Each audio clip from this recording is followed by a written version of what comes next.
मुंबई देश की आर्थिक राजधानी, सपनों का शहर और महाराष्ट्र की राजनीति का सबसे बड़ा पावर सेंटर। 29 महानगर पालिकाओं की वोटिंग खत्म हो चुकी है, लेकिन पूरे राज्य की नजरें टिकी है सिर्फ एक चुनाव पर, बृहन मुंबई महानगर पालिका यानी बीएमसी।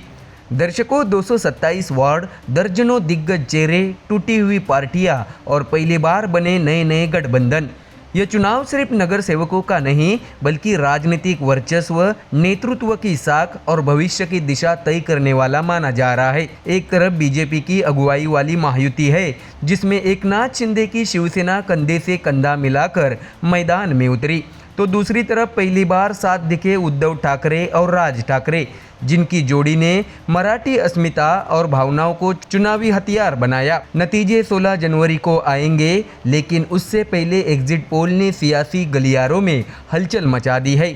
अधिकांश सर्वे बीजेपी गठबंधन को बढ़त दिखा रहे हैं, तो वही ठाकरे बंधुओं के खेमे में बेचैनी साफ नजर आ रही है।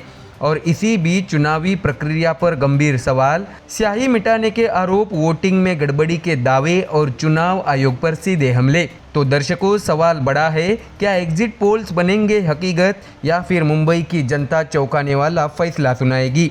तो दर्शकों, चलिए जानते हैं पूरी खबर। जानकारी दे कि महाराष्ट्र की राजनीति का सबसे बड़ा रन मुंबई की सत्ता की जंग। 29 महानगर पालिकाओं के लिए वोटिंग खत्म हो चुकी, लेकिन सबसे ज़्यादा धड़कनें अगर कहीं तेज़ है तो है बीएमसी को लेकर।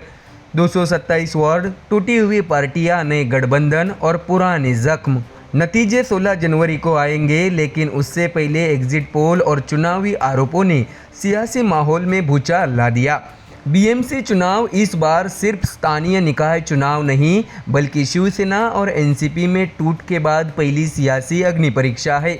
एक तरफ बीजेपी के नेतृत्व वाली महायुति, जिसमें बीजेपी और एकनाथ शिंदे की शिवसेना कंधे से कंधा मिलाकर मैदान में उतरी। दूसरी तरफ पहली बार साथ आए उद्धव और राज, जिनका गठबंधन मराठी अस्मिता के नाम पर वोटरों के बीच गया। ऐसे में दर्शकों, सबसे पहले बात करते हैं डीवी रिसर्च की। इस एग्जिट पोल के मुताबिक बीजेपी की अगुवाई वाली महायुति को 107 से 122 सीटें मिलने की संभावना जताई गई है। वही ठाकरे बंधुओं के गठबंधन को 68 से 83 सीटें मिल सकती है। कांग्रेस और वंचित बहुजन आघाड़ी के खाते में 18 से 25 सीटें, अजित पवार की एनसीपी को 2 से 4 सीटें और अन्य के हिस्से 8 से 15 सीटें जाती दिख रही है। ऐसे में दर्शकों, वोट शेयर की बात करें तो महायुति को करीब 41% वोट, ठाकरे गठबंधन को 33%, कांग्रेस बीवीए को 13%, एनसीपी अजित पवार को 3% और अन्य को 10% वोट मिलते दिख रहे हैं। तो वही दर्शकों, अब नज़र डालते हैं एक्सिस माई इंडिया पर। यहाँ आंकड़े और भी चौंकाने वाले हैं। एक्सिस के मुताबिक बीजेपी गठबंधन को 131 से 151 सीटें मिल सकती है, जबकि शिवसेना यूबीटी प्लस को 58 से 68 सीटें, कांग्रेस गठबंधन को 12 से 16 और अन्य को 6 से 12 सीटें मिलने का अनुमान है। महिला वोटर्स में बीजेपी को 44%, पुरुषों में 40% समर्थन मिलता दिख रहा है। वही ठाकरे गठबंधन को महिलाओं में 31% और पुरुषों में 33% वोट मिलने की संभावना जताई गई है। ऐसे में तीसरा बड़ा सर्वे है जेवीसी एग्जिट पोल। इसके मुताबिक महायुति को 42 से 45% वोट शेयर और 138 सीटें मिल सकती है। ठाकरे ब्रदर्स और शरद पवार के गठबंधन को 34 से 37% वोट और 59 सीटें, कांग्रेस गठबंधन को 23 सीटें और अन्य को 7 सीटें मिल सकती है।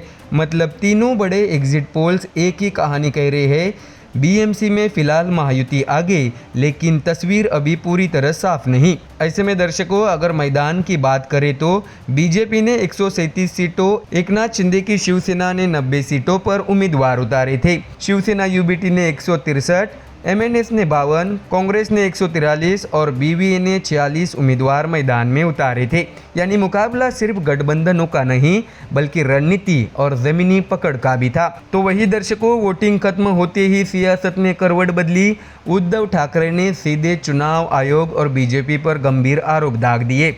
उद्धव ठाकरे का दावा है कि मतदान के बाद मतदाताओं की उंगली से स्याही मिट रही है, सैनिटाइजर से स्याही निकल रही है। उन्होंने इसे लोकतंत्र के लिए खतरनाक बताया। उद्धव ठाकरे यही नहीं रुके, उन्होंने ये भी आरोप लगाया कि महिला वोटर्स की फोटो पुरुष मतदाताओं के सामने दिखाई जा रही है और बीजेपी बोर्ड लगातार वोटिंग कराई जा रही है।